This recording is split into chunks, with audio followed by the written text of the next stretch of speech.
আসসালামু আলাইকুম সপ্তম শ্রেণীর শিক্ষার্থী বন্ধুরা, আশা করি ভালো আছো। আজকের এই ভিডিওতে আমরা জানবো তোমাদের বাংলা বইয়ের লকার 21 গল্পের অনুশীলনী সমাধান। তো পৃষ্ঠা হচ্ছে 12 এবং 13 নং পৃষ্ঠা। তো 12 নম্বর পৃষ্ঠায় রয়েছে বহু নির্বাচনী প্রশ্ন এবং 13 নম্বর পৃষ্ঠায় রয়েছে সৃজনশীল প্রশ্ন। চলো এগুলোর উত্তর আমরা দেখে আসি। তো দেখতে পাচ্ছ বহু নির্বাচনী প্রশ্ন, লখা কখন তার খিদের কষ্ট ভুলে যায়? উত্তর হচ্ছে মাকে কাছে পেলে। এরপরে প্রশ্ন, লখাকে চোখ কান বুঝে দৌড় শুরু করতে হলো কারণ? উত্তর হচ্ছে তাকে ফুল আনতে হবে। এরপরে প্রশ্ন, লখা ও দীপুর মধ্যে যে বিষয়ে মিল আছে তা হলো শহীদদের প্রতি শ্রদ্ধা জানানোর আবেগ।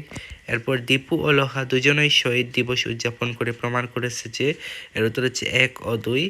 এরপর রয়েছে সৃজনশীল প্রশ্ন, ক লখা রাতে ঘুমায় কোথায় ঘুমায়? উত্তর হচ্ছে লখা রাতে ফুটপাতের কঠিন শানে ঘুমায়। এরপরে প্রশ্ন, জিতে গেছি আমি গর্বে বুক ফুলে উঠে লখার কথাটি দ্বারা কি বোঝানো হয়েছে? উত্তর হচ্ছে শহীদদের প্রতি শ্রদ্ধা জানানোর জন্য ফুল সংগ্রহ করতে পেরে লখা অন্তঃকরণের গর্ব অনুভব করছে।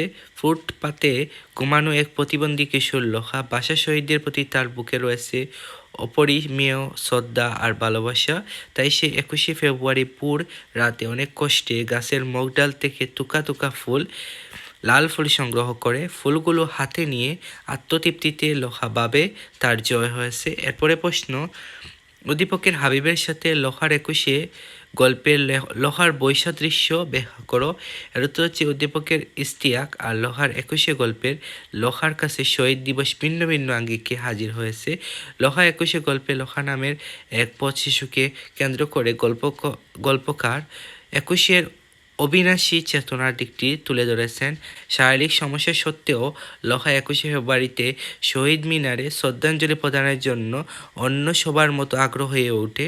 পরিবেশ ও পরিস্থিতি বদলে গেলে মানুষের আবেগ প্রকাশেরই ধরনও বদলে যায় মানুষের কাজের কৌশল। লখার মতো ইস্তিয়াক ও শহীদ দিবসে প্রভাত ফেরিতে অংশগ্রহণ করত। তারা ছাড়া সে বক্তব্য আবৃত্তি শুনত, কিন্তু জাপানে পড়াশোনা করতে চলে যাওয়ায় ইস্তিয়াক শহীদ দিবস উদযাপন করতে পারবে না ভেবে কষ্ট পায়।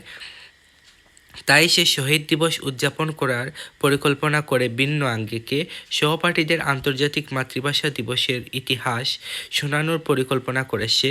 অন্যদিকে ফুটপাতের বড় হওয়া লখার বাস্তবতা ভিন্ন। সে অনেক কষ্ট করে লাল ফুল সংগ্রহ করে শহীদদের প্রতি সম্মান জানায়। কথা বলতে পারে না বলে আ করে প্রভাত ফেরির গান গায়।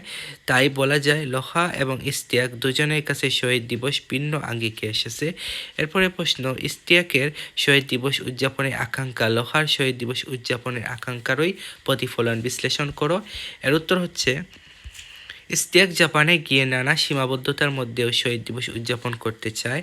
তার এই আকাঙ্ক্ষাকে লখার আকাঙ্ক্ষারই প্রতিফলন হিসেবে গণ্য করা যায়। লখার 21 গল্পে বাক প্রতিবন্ধী লখা ভাষা শহীদদের প্রতি শ্রদ্ধা নিবেদনের জন্য 21 প্রথম প্রহরে কাঁটাওয়ালা উঁচু গাছের মগডাল থেকে লাল ফুল পেড়ে আনে। ফুল পাড়তে গিয়ে হাত পা ছিঁড়ে রক্ত ঝরতে থাকে তার, তবুও সে দমে না গিয়ে ফুল নিয়ে আসে শহীদ মিনারে অর্পণের জন্য। উদ্দীপকের ইস্তিয়াক প্রতি বছর প্রভাত ফেরিতে অংশগ্রহণ করত, আলোচনা আবৃত্তি এসব শুনত। এবার পড়াশোনার জন্য জাপানে গিয়ে সেসব দিনের কথা মনে করে চোখে পানি আসে তার।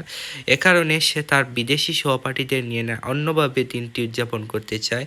ভাষা শহীদদের প্রতি শ্রদ্ধা জানানোর অভিপ্রায় লখা অনেক কাটার আঘাত সহ্য করে ফুল সংগ্রহ করে শহীদ মিনারে ছুটে যায়।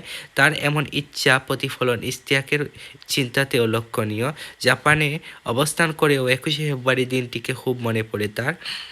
এজন্য সহপাঠীদের ভাষা সংগ্রামের ইতিহাস শুনিয়ে দিনটি উদযাপন করতে চায় সে, যা মূলত লখার শহীদ দিবস উদযাপনের আকাঙ্ক্ষারই প্রতিফলন।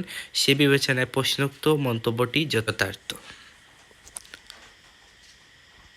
তো শিক্ষার্থীরা, আজ এই পর্যন্ত। বাংলা বইয়ের আর কোন কোন অধ্যায়ের সমাধান পেতে চাও এই ভিডিওর কমেন্ট বক্সে জানিয়ে দাও।